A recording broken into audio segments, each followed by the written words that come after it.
tu vois, il y a toujours des nouveautés sur des marchés, des modes, des choses qui arrivent. Donc, il faut évidemment anticiper et se positionner sur ce timing. Mais ensuite, je pense qu'il faut bien choisir. Tu vois, si je pense à Electra aujourd'hui, oui, il y a une électrification des transports qui est en train de se produire en ce moment et il faut être là dans le momentum. En même temps, dans la recharge, tu as plein de choses. La recharge à domicile, la recharge au bureau, la recharge au dépôt pour les flottes, la recharge le long de la voirie, hein, ce qu'on appelle tu vois, du on-street charging. Et donc, nous, on a pris le parti de dire on va faire de la recharge rapide, qu'on appelle en fait ultra rapide. Et on va faire des hubs de recharge, des stations de recharge ultra rapides, et on va être les meilleurs là-dedans. Et on va faire ça at scale au niveau européen. Et ça, c'est vraiment un gros learning, en tout cas de Cheers aussi, c'est si tu fais un truc et tu le fais bien, même une multinationale qui a 250 000 personnes, balayer, quoi. Elle peut... Heureusement d'ailleurs que c'est comme ça, parce que ça permet d'avoir tu vois, des relais. Tu as les incumbents historiques et puis tu en as des nouveaux qui arrivent et qui prennent le relais. Donc il y a une analyse du canal, et ce canal-là, tu mises sur l'avenir ou sur le long terme et tu mets le paquet. Oui, parce que tu vois, le mobile, typiquement, pour revenir à Cheers, c'est 2 applications, une iOS, une Android, avec des mises à jour toutes les 3 semaines, tous les mois, c'est à peu près ce qu'on faisait. C'est pas les mêmes produits. Tu peux pas mettre 2000 produits sur une app mobile par rapport à un site internet. C'est pas les mêmes canaux d'acquisition. Tu vas essayer de chercher à faire de l'app download. Donc c'est pas les mêmes cibles, pas les mêmes utilisateurs non plus. Alors c'est quand même pas mal un peu, tu vois. C'est beaucoup des femmes en fait qui impriment. Nous on a 90%, allez 80% de nos clients, c'est les clientes qui avaient plutôt entre 30 et 50 ans. Ça, c'est le deuxième learning que j'ai appris. C'est que nous, comme on était jeunes et puis qu'on avait les canaux d'acquisition Facebook, etc., on ciblait beaucoup les jeunes au départ. Et donc, parce que ça coûte moins cher de faire de l'acquisition sur des gens qui ont 18 ans que sur des gens qui ont 40 ans. Et à un moment donné... Pourquoi ça coûte moins cher? Parce que c'est des cibles qui ont moins de pouvoir d'achat. Et donc, tu as moins de pression en fait, publicitaire dessus. Donc, ça coûte beaucoup moins cher de cibler des gens qui ont 18 ans que des gens qui ont 40 ans. Et le gros learning pour moi ici, c'est on ne fait pas boire un homme qui n'a pas soif. C'est-à-dire que t'as beau avoir des coûts d'acquisition qui sont faibles, etc., les gens qui ont 18 ans, ils sont pas encore dans les souvenirs. Les souvenirs, c'est quand tu commences à avoir un conjoint, te marier éventuellement, avoir des enfants, là tu te fais des cadeaux et tu veux matérialiser tes souvenirs, quoi. Et tu commences c'est grosso modo post 30 ans, tu commences à te dire ah ouais, la vie ça passe vite quand même, hein. Là il faut quand même que je documente un peu ce qui se passe. Tu as un peu plus de budget aussi accessoirement. Et voilà, et tu commences à travailler, tu as un peu de pouvoir d'achat et tout. Okay. Et vous avez pris des risques parce que vous êtes pas uniquement, vous auriez pu faire le choix d'être uniquement une boîte tech qui sous-traite toute la prod à un industriel dont c'est le métier. Vous avez décidé d'internaliser ça, de le maîtriser, si je ne dis pas de bêtises. Oui. Et ça donne des contraintes de boîte de production que toutes les boîtes tech ne souhaitent pas avoir. Pourquoi avoir fait ce choix-là? Alors, il y a je pense deux explications. Il y a une partie personnelle qui est que moi, je trouve que c'est... Tu as besoin de comprendre? J'ai besoin de comprendre. Je trouve ça hyper intéressant. J'ai besoin d'être proche du produit. Moi, ma plus grande fierté, mon plus gros kiff, pardon de le dire comme ça, c'est quand les gens me disent « Ah, ben, j'ai changé chez Electra et c'était génial. » Ça, c'est le meilleur truc que quelqu'un puisse me dire. Et de la même manière, chez Cheers, quand on me disait « J'ai commandé mes photos et c'était top. Je les ai reçues rapidement, la qualité était bien. » L'effet waouh sur le produit, c'est... Enfin, voilà. J'aime beaucoup le produit. Et numéro 1, on a sous-traité au départ et on avait beaucoup de mal à avoir le niveau de qualité, le niveau de réactivité qu'on souhaitait. Et puis, quand on a commencé à avoir une certaine taille, c'était un énorme kiff. On avait notre propre labo, qui était à Gennevilliers. On avait 50 personnes, avec toute la problématique opérationnelle et industrielle de faire tourner. C'est particulièrement exigeant, parce qu'en fait, c'est un des trucs pour lesquels je suis content de ne plus être dans cette industrie. C'est assez saisonnier comme métier. Donc, tu fais 30% de ton chiffre d'affaires en décembre, à Noël, et à peu près 80% de la marge, soit dit en passant. Et en plus, comme c'est des produits personnalisés par définition, tu ne peux pas les stocker en avance. Donc les photos de Madame Dupont, tu les reçois le 15 décembre à 20h, tu dois lui livrer pour Noël, tu ne peux pas les produire avant le 15 décembre à 20h. Donc ça te fait une tension sur la chaîne de production qui est monumentale. Mais à l'inverse, tu es dépendant de personne. Enfin, ça ne veut pas dire que ça marche, mais ça veut dire que tu n'es pas dépendant d'un fournisseur qui t'aura expliqué que pour X ou Y raison, ça ne marche pas. Ah oui, non, tu maîtrises. Voilà, tu maîtrises. Moi, j'allais en décembre, je passais le plus clair du mois de décembre au labo avec les équipes, avec des gens qui sont... on avait 3-8, hein, on avait 3 shifts, avec des chefs d'équipe, etc. On faisait ce qu'on appelle un shop floor le matin avec les équipes pour comment on allait... quel était le backlog en fait, de production de la veille et comment on allait affecter les équipes et tout. C'est passionnant. En fait, être près du produit, en vrai, c'est génial. Et je pense que c'est un des torts, c'est un peu fort, mais un des biais, à mon avis, du venture capital et de la tech ces dernières années, ça a été de dire on veut que du online, on veut que du SaaS, on veut que du B2B. Et tout ce qui est opérationnel et tout, on se bouchonnait en pas entendre parler. Et moi, je pense que c'est une erreur. Je pense que c'est une erreur parce qu'il y a beaucoup de métiers et typiquement dans la grande vague d'investissement qui est la transition énergétique aujourd'hui, le faire uniquement avec du software, ça marche juste pas en fait. À un moment donné, il faut avoir du hardware, il faut s'occuper des réseaux, il faut s'occuper des systèmes de chauffage chez les gens, de la rénovation thermique des bâtiments, de l'électrification des transports. C'est un mix des deux qui sera... Absolument. Et c'est le mix des deux que moi je cherche et mon modèle là-dessus, c'est Apple, c'est Tesla. Apple, c'est quoi pour toi? C'est une boîte de hardware, c'est une boîte de software? Tu sais pas dire. C'est la combinaison des deux qui font une expérience client exceptionnelle. Et Tesla, c'est clairement le soft qui a dynamisé le hard. Exactement. Du coup, mais sans une bonne production, il serait pas là non plus, tu vois. Donc c'est vraiment les deux. Et j'observe d'ailleurs que quand tu regardes le Nasdaq, au Nasdaq, donc les entreprises techno aux US, il y a beaucoup de boîtes qui sont des boîtes de biotech, qui sont des boîtes de télécommunications, etc. C'est pas uniquement des plateformes SaaS, tu vois. Donc je pense qu'il y a déjà eu un peu, à mon avis, cette acculturation du fait que avoir une jambe industrielle et opérationnelle, c'est pas déconnant. Ça veut pas dire que t'es pas une boîte tech, en fait. Pour revenir sur Cheers, comment vous avez... Parce qu'il y a un truc qui sort du lot. Vous êtes arrivé sur un marché qui est quand même assez concurrentiel, où l'espace à prendre n'était pas bien grand au départ. Et finalement, vous avez fait votre trou.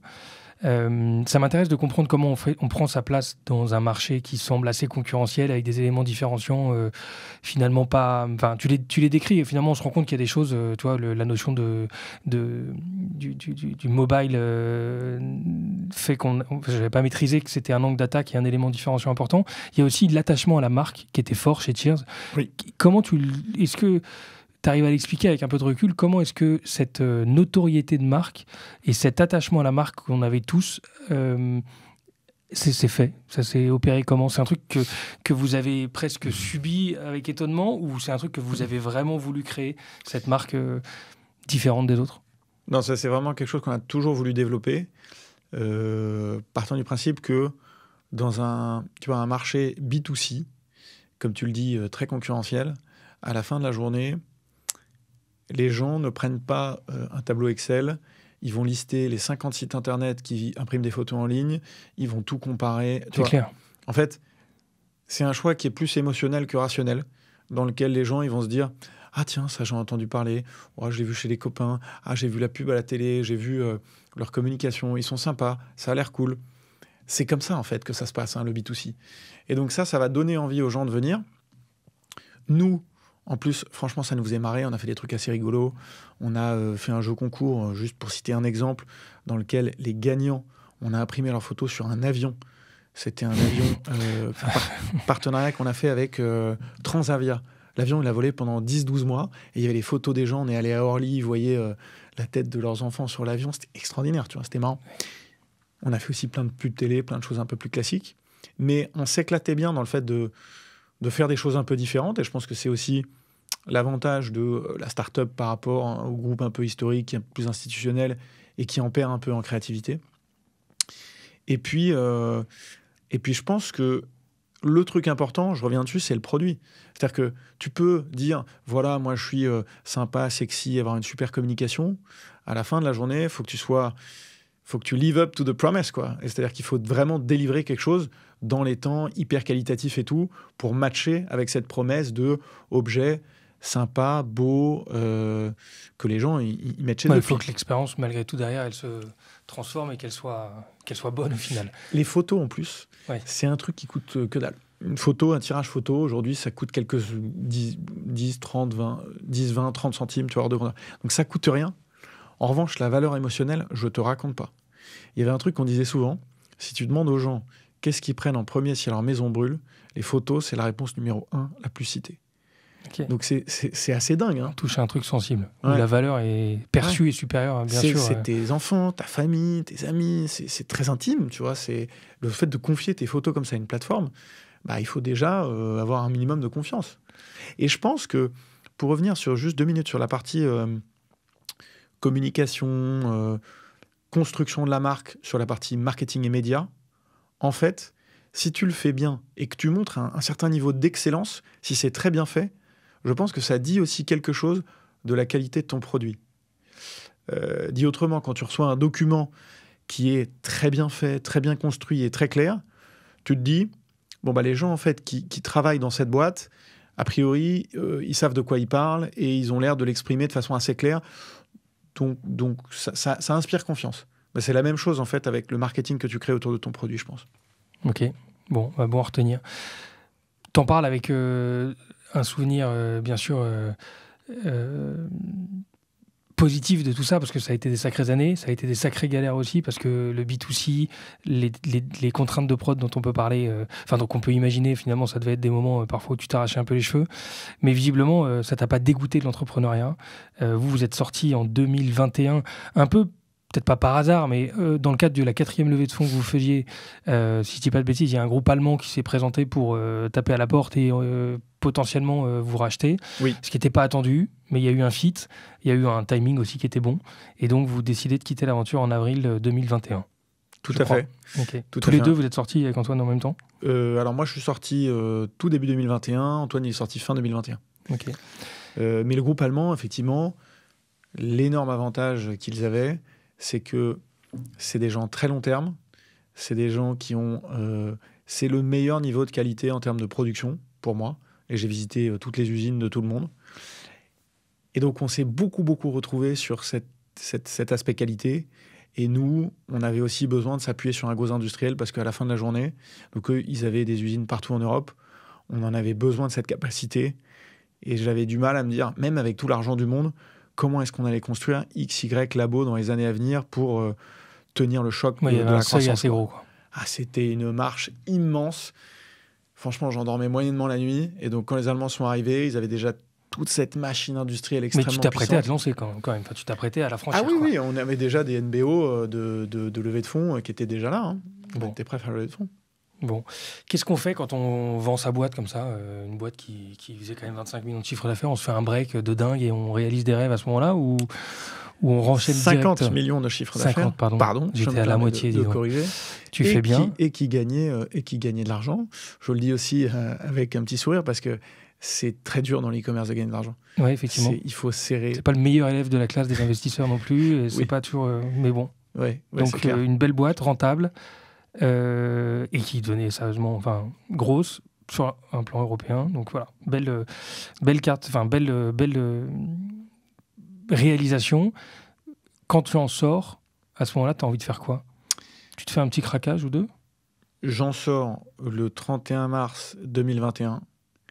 Le 1er avril, je suis dans un WeWork rue de Madrid à travailler sur Electra. Parce qu'en fait, on a vendu la boîte en 2018 à Sewe. On a fait toute l'intégration qui était passionnante pendant 2 ans. Ah, ok. Et ouais. On a fait... on avait 3 ans de contrat d'accompagnement, de service après-vente, on l'appelle comme on veut. Okay. Et honnêtement, c'était... assez long, quoi. Ouais, mais ça passe vite. Quand tu as une très grosse croissance, ça passe quand même assez vite. Les 2 premières années, en tout cas, étaient vraiment intéressantes. C'est un très beau groupe européen. On a fait toutes les intégrations, les synergies industrielles, etc. Donc, c'était cool. On a beaucoup fait grandir la boîte. Et la dernière année, pour le coup, on avait une belle boîte avec une belle taille. Elle était rentable. On avait des gens qui étaient très compétents. Et on avait quand même un plafond de verre sur ce marché. Parce que le marché de l'impression photo en ligne en France, c'est de l'ordre de grandeur, c'est 200 millions d'euros. Nous, on faisait 50 millions, dont 30-35 sur la France. Donc, c'est pas un immense marché. C'est tout petit. Ouais. Donc, tu avais beau faire le meilleur truc du monde, ouais. On ne voyait pas trop un peu quelle était la marche d'après. Et donc là, je commençais un petit peu à à m'ennuyer ou à me dire bon bah voilà, ça fait quand même 10 ans que je fais que je suis dans l'impression photo. Et tu photo. sais que ton marché, tu commences pas à toucher les murs, mais presque. Enfin, tu sens que le costume commence à toucher les murs. Et donc là, moi, je me dis, qu'est-ce que je fais ? Moi, je suis passionné par la mobilité depuis plusieurs années. C'est un secteur que j'adore. Purement à titre perso, pour le coup. À titre perso, j'ai investi en quelques boîtes de mobilité. J'ai vu aussi, pour vivre à Paris depuis au moins 2010, toutes les innovations qu'il y a eu. En fait, on ne se rend pas compte, mais en 2010, tu n'as pas Uber, tu n'as pas Blablacar, tu n'as pas les scooters, les trottinettes dans la rue. D'ailleurs, il n'y en a plus.